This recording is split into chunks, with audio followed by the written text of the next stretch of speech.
അടുത്ത സ്കൂൾ കായികമേളയിൽ കളറിപ്പയറ്റ് മത്സര ഇനമാക്കുമെന്ന് വിദ്യാഭ്യാസ മന്ത്രി വി ശിവൻകുട്ടി. ഗെയിംസ് മാനുവൽ പരിഷ്കരിക്കാൻ തത്വത്തിൽ തീരുമാനമായി. വിശദാംശങ്ങളുമായി AV ജയശങ്കറാണ് ചേരുന്നത്.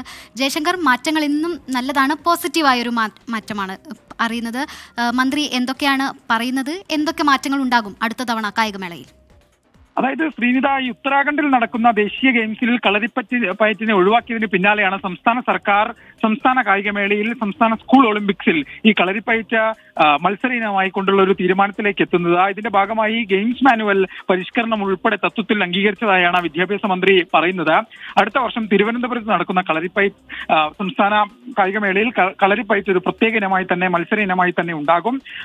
കുട്ടികൾക്ക് അണ്ടർ 14, 17, 19 വിഭാഗങ്ങൾ ഉള്ള രീതിയിലായിരിക്കും മത്സരം ക്രമീകരിക്കുക. ഇതിനുവേണ്ടിയുള്ള എല്ലാ പ്രവർത്തനങ്ങളും വിദ്യാഭ്യാസ വകുപ്പിന്റെ ഭാഗത്ത് നിന്ന് പൂർത്തീകരിച്ചു. ഒപ്പം തന്നെ ഈ ദേശീയ ഗെയിംസിൽ ഈ കളരിപ്പയറ്റ് ഒഴിവാക്കിയതിൽ വലിയൊരു വിമർശനം ഒളിമ്പിക് അസോസിയേഷനെതിരെ തന്നെ മന്ത്രി ഉയർത്തുന്നുണ്ട്. കാരണം ഈ നടപടി പ്രതിഷേധാർഹമാണ്. ഒപ്പം തന്നെ ഈ മലയാളിയായ അധ്യക്ഷ ഇക്കാര്യത്തിൽ PT ഉഷ ഇക്കാര്യത്തിൽ ഒളിച്ചു കളിക്കുന്നു എന്നും വിദ്യാഭ്യാസ മന്ത്രി എന്തായാലും വിമർശനം ഉന്നയിക്കുന്നു. ഈ PT ഉഷ തിരുവനന്തപുരത്തുണ്ട്. അവർ എന്തായാലും മന്ത്രിയുടെ വിമർശനത്തിന് ഒരു മറുപടി പറയാനുള്ള ഒരു സാധ്യത എന്തായാലും തള്ളിക്കളയാനായില്ല. എന്തായാലും ദേശീയ ഗെയിംസിൽ നിന്ന് ഒഴിവാക്കിയതിനാലെ സംസ്ഥാന കായികമേളയിൽ ഈ കളരിപ്പയറ്റ് ഒരു മത്സര ഇനമായി അടുത്ത വർഷം മുതൽ വരികയാണ് ശ്രീനിത.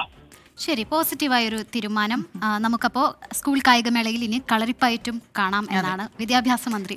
മത്സരം എങ്ങനെയായിരിക്കും നടത്തുക എന്നുള്ളതൊക്കെ ഏറെ ആകാംക്ഷ നിറഞ്ഞ ഒന്നാണ്. അത് കളറിപ്പയറ്റ് കാണാൻ നല്ല ഭംഗി, അവരുടെ ഒരു യൂണിഫോം ഒക്കെ തന്നെ നല്ല രസമാണ്. പെൺകുട്ടികൾ നമ്മൾ മലപ്പുറത്തു നിന്നുള്ള നല്ല ചുണക്കുട്ടികളുടെ കളറിപ്പയറ്റൊക്കെ കണ്ടിരുന്നു. ഒരിക്കൽ നമ്മുടെ റിപ്പോർട്ടർ എന്നെ കൊണ്ടുവന്നിരുന്നു, സമീർ ബിൻ കരീം. അപ്പോൾ അത് വരട്ടെ, തീർച്ചയായിട്ടും മാറ്റങ്ങൾ നല്ലതാണ്. ഇപ്പൊ ഈ പ്രാവശ്യം കലോത്സവത്തിന് നമ്മൾ കണ്ടില്ലേ, ഗോത്രകലകൾ കൂടി ചേർന്നു. അല്ലേ, നല്ല ദ്രുതഗതിയിലുള്ള അവരുടെ താളമൊക്കെ നമ്മൾ നന്നായി ആസ്വദിച്ചു.